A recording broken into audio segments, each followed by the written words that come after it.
Ladies and gentlemen, welcome to the channel. Today I'm going to show you how to connect Lovable to Stripe. Righto, so the first thing you need to do is make sure that you have an active Stripe account. So set up your Stripe dashboard with configured products and pricing tiers that is ready for integration. You now need to connect your Lovable project to Supabase for a secure user authentication and payment data management system. Then you need to ensure that your app has working shopping cart functionalities and user authentication systems in place. Let's go through the step-by-step integration process. First of all, secure your API keys. Navigate to the Stripe dashboard, look for developers, and then API keys. Copy your secret key and store it securely using Lovable's Add API Key feature. Never paste the key directly into the chat.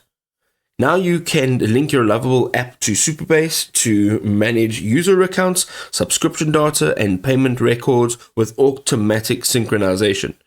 Then you need to use Lovable's intuitive command-like and add 3 subscription tiers or create one-time checkouts for X amount to auto-generate complete payment flows.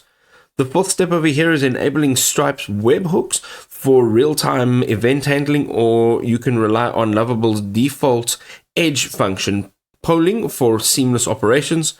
And then the final step is to test and deploy. So thoroughly test in Stripe test mode, monitor your logs across all the platforms, and then you can confidently launch your monetized app. I hope this was helpful.